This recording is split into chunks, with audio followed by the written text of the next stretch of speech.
ได้ถามน้องบ่ได้ถามน้องบ่เจ็บบ่น้องเจ็บบ่เคยเจ็บมันเจ็บหรือมันคันหรือว่าไดเพิ่นถามเพิ่นก็ว่าเจ็บทั้งเจ็บทั้งคันเจ็บคันแล้วก็เวลานั้นเลือดออกโดยเวลามันออกลายอยู่บ่นะอันน่ะน้องโดยออกหลายแบบส่งเสือเพิ่นบ่เป็นตาเอาเลยอ่าปกตินี่คือจักมือมันออกเทื่อนึงหรือว่าแล้วแต่สถานการณ์แล้วแท้สถานการณ์แบบเวลาเพิ่นคันแล้วมันสิออกตลอดคันคือว่ามันกำเริบคือมันคันปุ๊บนี่คือออกตลอดโดยบางเทื่อก็แยกบ่ได้ว่ามือนึงมันสิออกจักเทื่อโดยหรือว่า2-3มื้อออกเทื่อสิเนาะตั้งแต่ทั้งชุมลุงมานี่มันเคยออกจักเทื่อได้ล่ะสองเทื่อเห็นเพิ่น2 มื้อนะเห็นออกแบบเวลาเพิ่นนอนกลางคืนมาแล้วตื่นมาตอนเช้าเพิ่นถ่ายเครื่องเห็นอยู่ในซื้อเครื่องเพิ่นอ๋อมันติดเสื้อผ้าโดยมันส่วนหลายมันสิออกยามมื้อคืนโดยเวลาเพิ่นนอนกลางคืนเออมันประมาณใดอันว่าอันเบิ่งในอันว่าเพิ่นเอ็กโกนะน้องมันใหญ่ส่ำใดล่ะใหญ่แฮงแบบซ้ำบ่ลูกซ้ำบ่หน่วยมะพร้าวข้างในนี่โดยอ๋อใหญ่ปานนั้นเลยบ่อ๋อ เดี๋ยว4-5 ใบใส่มาเบิ่งดูหาน้องเออพี่น้องเอ้ยบอกง่ายๆก็คือมันใหญ่นะบอกง่ายซะเดี๋ยวขออนุญาตกันป๊าดตัวพี่น้องเอ้ย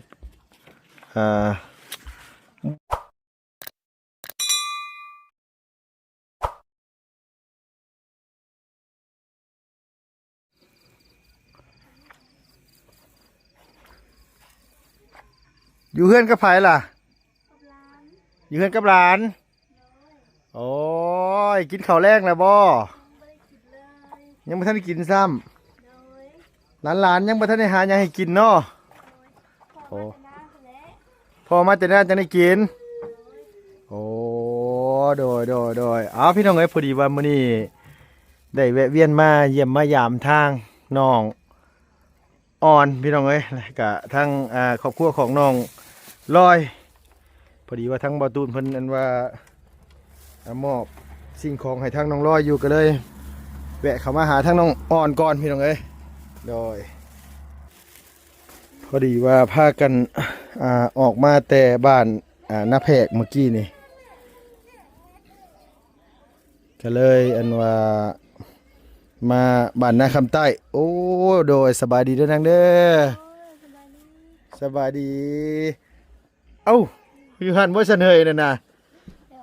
โดยสวัสดีเด้อน้องคอยโดยมานั่งเล่นน้ำเอื้อย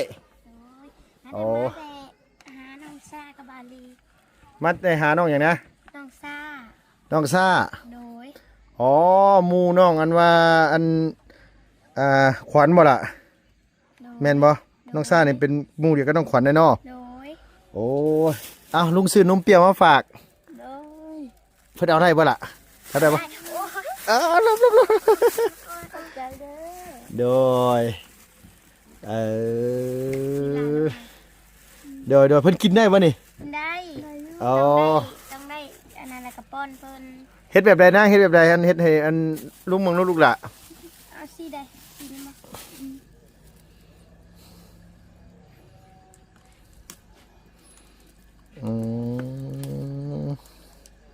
โดยอยู่เฮือนกับไผมื้อนี้น่ะอยู่ผู้เดียวคันหลานๆไปอยู่เฮือนเขาก็นั่งอยู่ผู้เดียวพี่น้ออยู่ผู้เดียวแล้วอันบ่มีหมู่เนี่ยเอาไผเป็นหมู่เฮ้ยเอาแมวฮะเอาเว้ากับแมวแล้วบอกกับแมวบอกกับโทรศัพท์ไปเนาะมีโทรศัพท์อยู่บ่ล่ะตู่มีอยู่เนาะ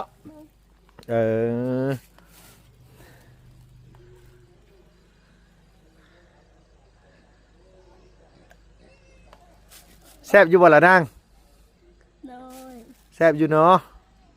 เพิ่นกินก่อนพี่น้องเอ้ย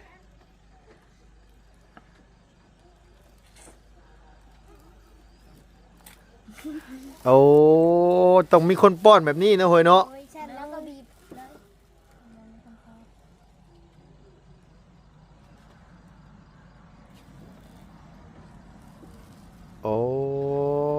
โดยยังไม่หมดเอง ผู้นั้นอันว่าอ่าสวยเลี้ยงหลานพี่น้องเอ้ยไปปุ๊บ โดย ไปมา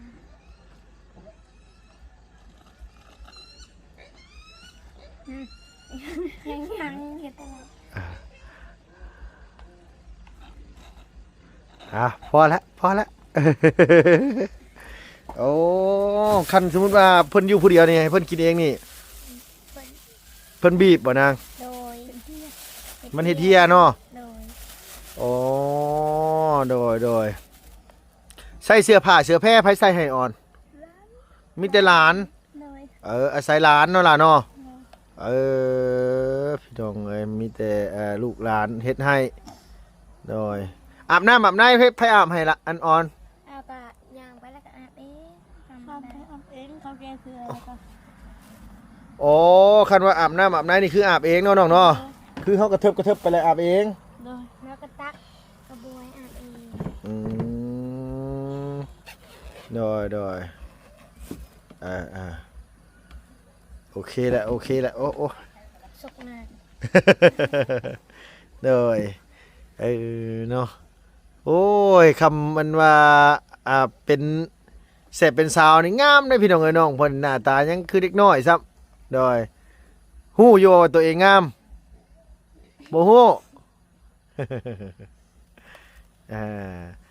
แบบกับน้องคอยได้นี่นะพี่น้องกันลูกพี่ลูกน้องกันพี่น้องเอ้ยน้องคอยกับคมกิบเลยพี่น้องเอ้ย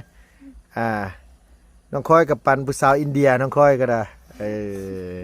บาลีว่าวบาลีเอิญน่ะชาวอินเดีย วันนี้เอิ้นว่าสาวอินเดีย โดยเป็นนางชา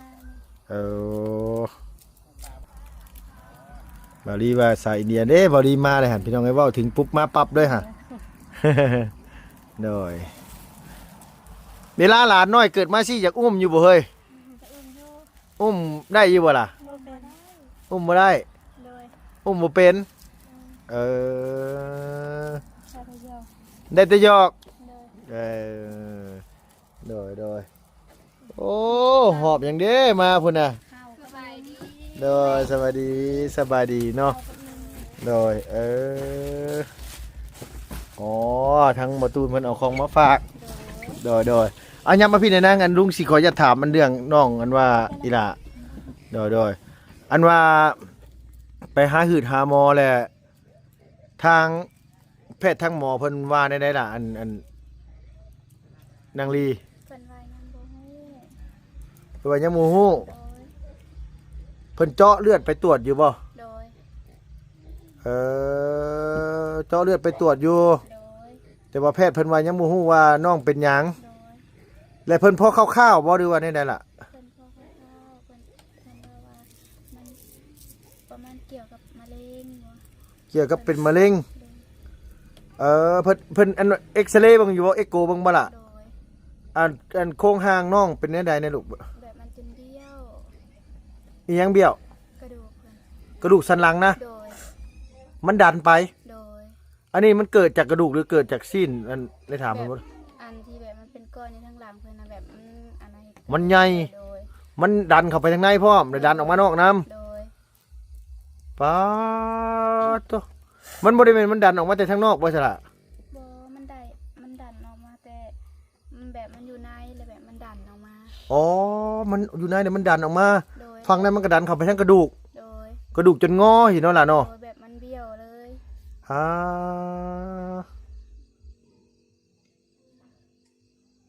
ได้ยินเพิ่นว่าแบบจนบ่จังเนี่ยสิว่าเลยมีแต่น้ำตาออกมาอย่างเดียว นี่เพิ่นว่าน้องโอกาสเป็นมะเร็งนี่มีบ่ล่ะหมอเพิ่นว่าว่านะ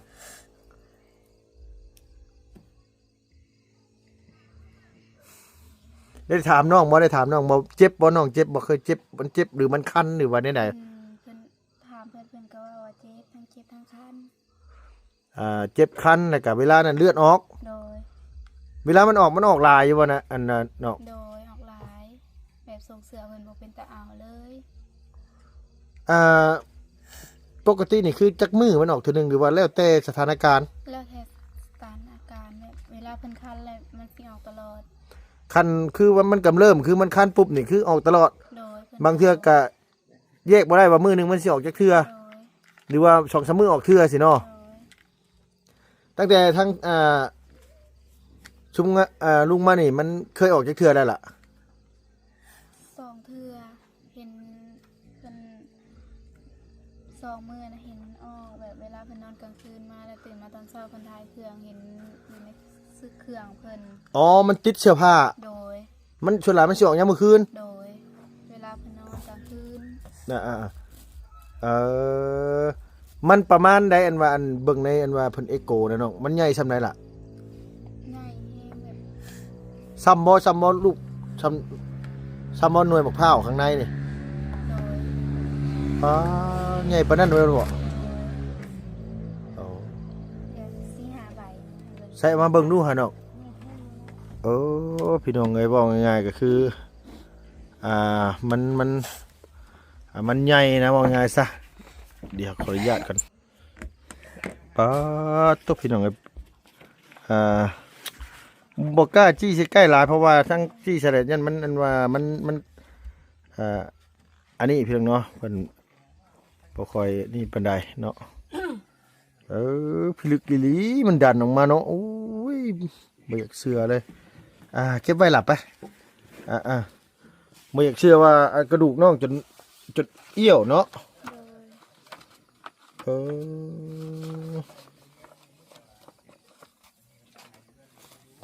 คือยังคือว่าง่ายคือน้องเวลาน้องย่างกับน้องเอียงข้างหนึงแมันบ่ล่ะ โดยเพิ่นเอียงข้างหนึง แต่ว่าง่ายเพิ่นย่างบ่ตรงฟังที่เพิ่น โดย ฟังที่กระดูกกันว่าทั้งสิ้นมันดันออกมาน่ะ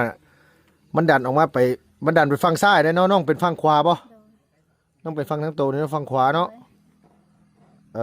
ย จนกระดูกมันจนเอียงไปฝั่งซ้ายบักหลายเลยพี่น้องเอ้ยกระดูกจนงอแล้วเพิ่นว่าได้น้องเพิ่นว่าให้เฮ็ดได้นั่นน่ะ เพิ่นให้ไปโรงหมอเวียงจันทน์มั้ง เพิ่นบอกว่าให้อันว่าไปตรวจอยู่ห้องหมอเวียงจันทน์ โดยที่มันมีเครื่องครบ ที่ว่าตรวจให้มันละเอียดน่ะเนาะ โดย เพิ่นแนะนำไปพุ่น โดยดูพี่เพิ่นสามารถเห็นหยังบ่ได้เพิ่นเอาบ่ได้ คือหมายความว่าเพิ่นซอยหยังบ่ได้ โดย แต่เพิ่นก็บ่ฮู้ว่าสิซอยแบบใด โดย บ่คือคันสมมุติว่าน้องเป็นแต่ตอนแรกๆเลยคันเฮามีเงินมีหยังไปตรวจน่ะก็มันก็สิบ่ใหญ่ปานนี้ดอกว่าง่ายๆซะอันนี้มันใหญ่โพดใหญ่คักกะลีรอ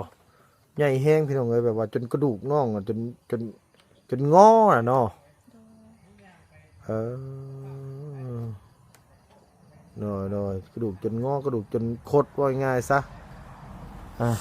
บ่ธรรมดาเลยนะน้องเป็นตอนนั้นนั่นคือตอนเริ่มเป็นนี่อายุประมาณจักปีอันว่า ประมาณเพิ่นเห็นคัน เริ่มขึ้นน่ะนะกินเด้อลูกหลานเอาไหมกินกันอยากแก้กินนกเดียวแก้แล้วแก้เอาแล้วบ่ได้เมารถเมาล่างบ่ไปนะ บ่ได้เมา บ่ได้เมา โดย ใครอยู่แต่เก่าเด็กน้อยชนิดนี่เมารถได้พี่น้องเอ้ยซำนี้น้ำหน้าน้องน่ะตะกี้มันขึ้นอยู่ว่านังอันว่าเป็น ที่ก็ขึ้นบ่หลายแต่เดี๋ยวนี้มันใหญ่ อันนี้เริ่มใหญ่แล้วก็เริ่มขึ้นเต็มได้หน้าเพิ่นก็เฮ็ดเศร้า โดย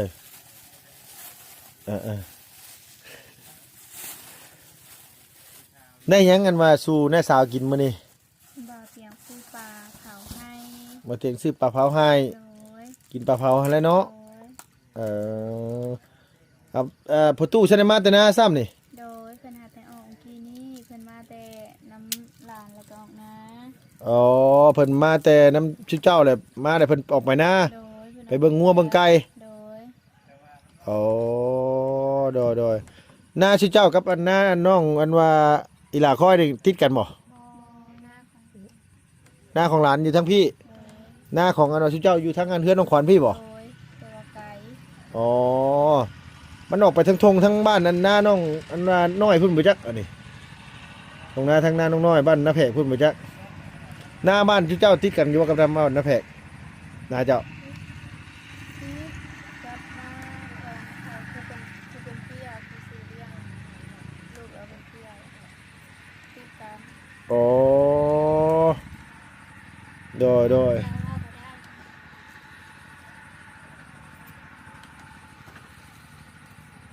ว่าไงติดกันเนาะเออ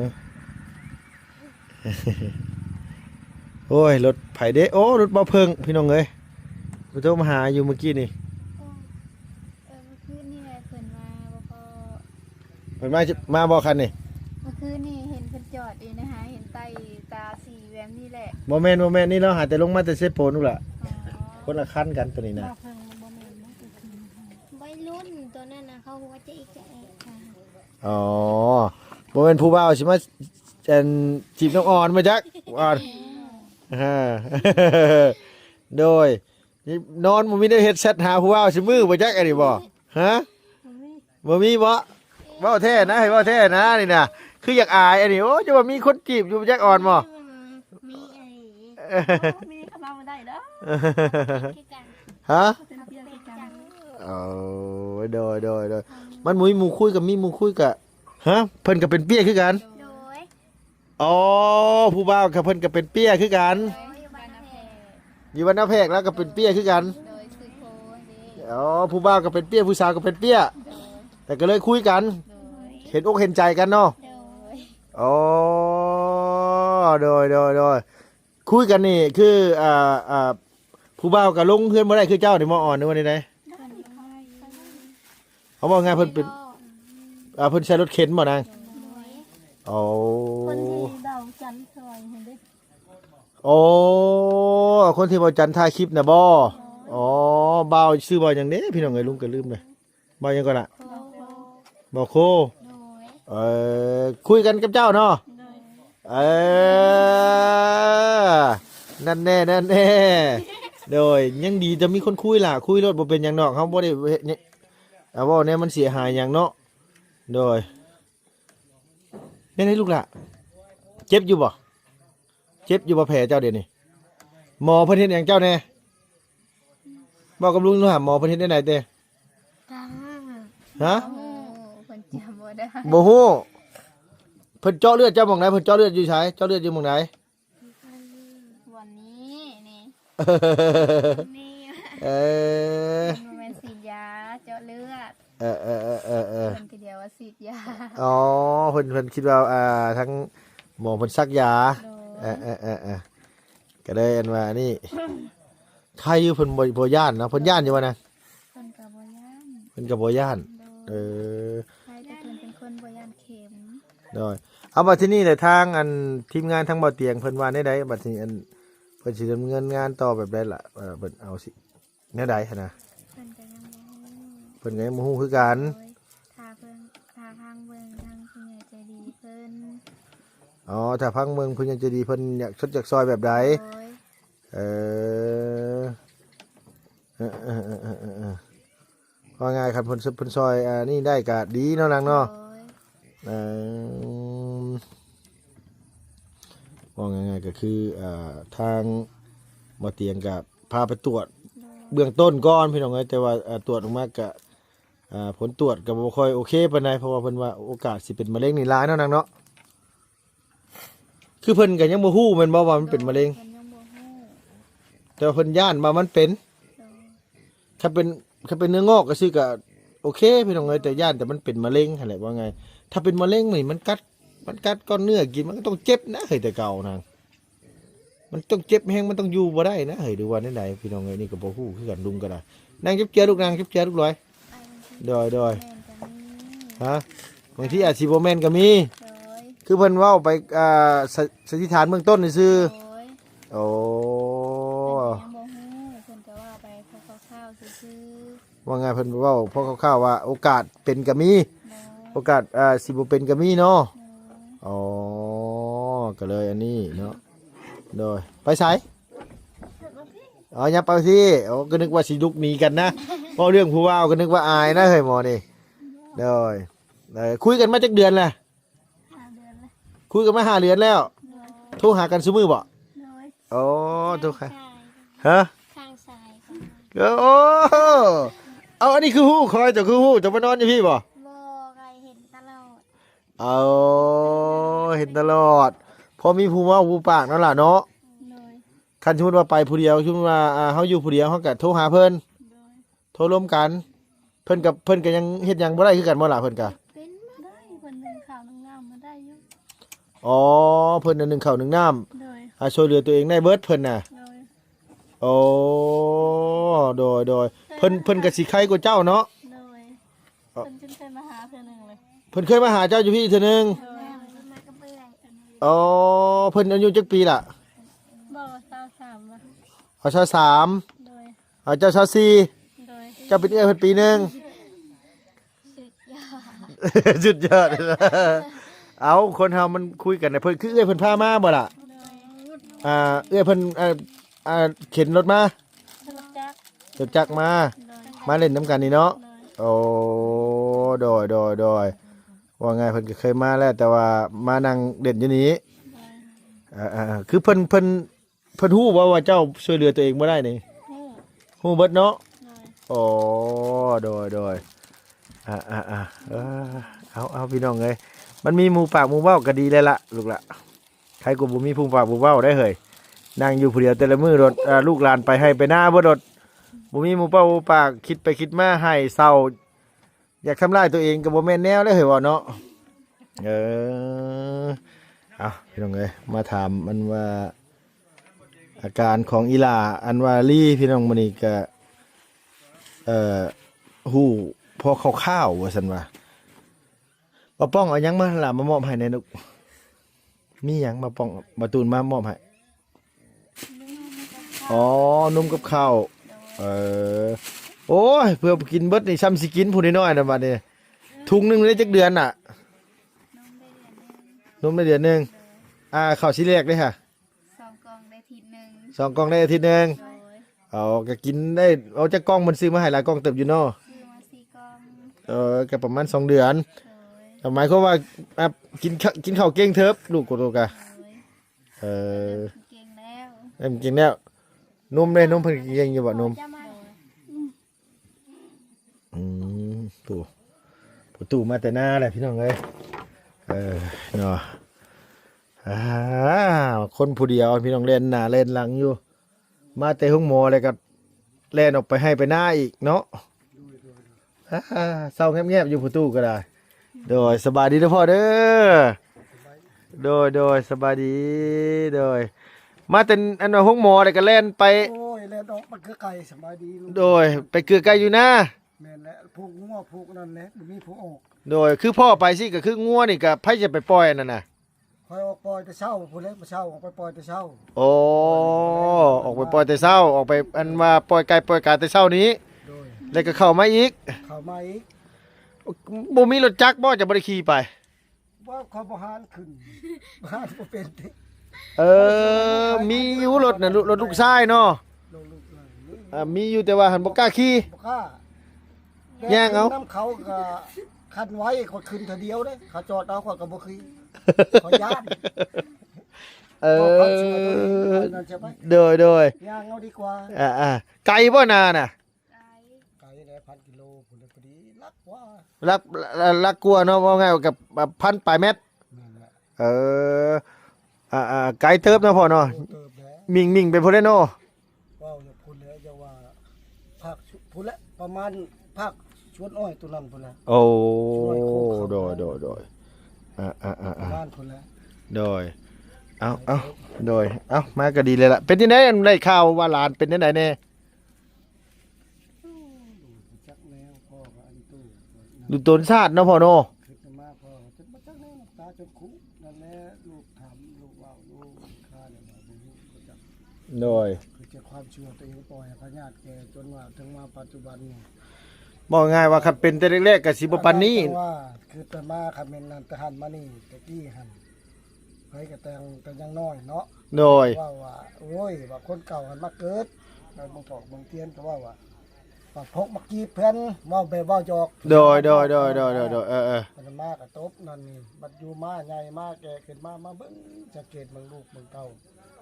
หักน้ำบ่มีนี่แหละด้วยจะเขียนได้เว่ากันกับลูกผู้พ่อ โดย เขาว่าสอบหาเงินนะคำมาจากลงไปผ่าตัดผ่านี่แหละคือว่ามันสิเท่าได้นี้ โดย มาเห็นตัวจริงมื้อนี้น้ำตาพอจนคุ มันบ่แม่นนั่นซ้ำหยังนี่เนาะพ่อเนาะ มันบ่แม่นคือในนั้น มันดันออกทั้งหน้าทั้งพี่เนี่ยทั้งหลังเนี่ยทั้ง นั่นแห นี่ ละแต่ว่า เวลาน้องหลานย่างพี่น้องก็แบบว่ามัน กระดูกสันหลังมันเอียงเลยเนาะพ่อเนาะมันคดเลยเนาะ แม่นเลย แล้วเพิ่นโอกาสเพิ่นมารักษามีหายอยู่บ่พ่อดูที่ไหน จังว่าเพิ่นก็ยังสาเหตุบ่ฮู้เพิ่นว่าให้ไปอาแกนเบิ่งประชังเพิ่นว่าลงอันนั้นครั้งแม่เพิ่น ไปเวียงพุ่นเนาะ ได้เรียกมาว่าอยากรู้จักว่าสาเหตุมันเป็นตัวใดมันแบบใด โดย มันแบบตัวใดเนี่ยยังบ่จักเงื่อนไข แต่พังคือเพิ่นถามผู้ถามหมอฮะเพิ่นว่าก็เคยปัวผ่านมาอยู่ว่าเป็นแฮงมันบ่หุ่นแฮงว่าปานนี้เพิ่นว่านะ โดยว่าไงคือว่าไงมันอันนี้มันปล่อยมันยืดเยื้อยาวโพดเลย แม่นเลย มันเห็นมันโดนโพดมันใหญ่โพดเลย แม่นเลย เออ อ๋อเอ้ย ฮะนั่นเบิ่งนะฮะนะเขาเนี่ย6ดูตอนนี้คือว่า6 8และมันมาบ่ มันออก 8ตัวทางนะฮะมันออกบ่ เอาเป็ดมาแต่นะ มันไปไกล เกลือ เอ แล้ว อมันไปหน้าแล้วไปจักเนาะอ่อน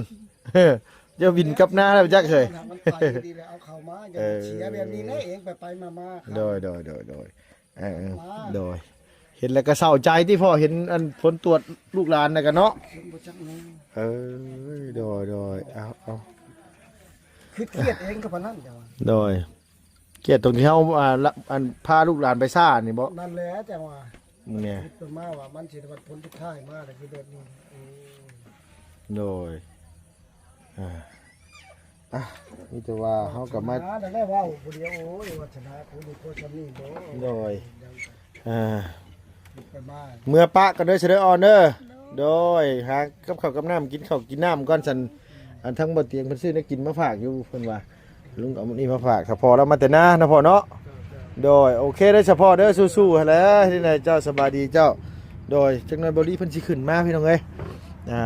นี่แหละมีแต่ว่าสู่ต่อไปแล้วเฮ็ดได้ไหนมันเป็นเลยเด้มันขมังข้างหนีบเลยมัน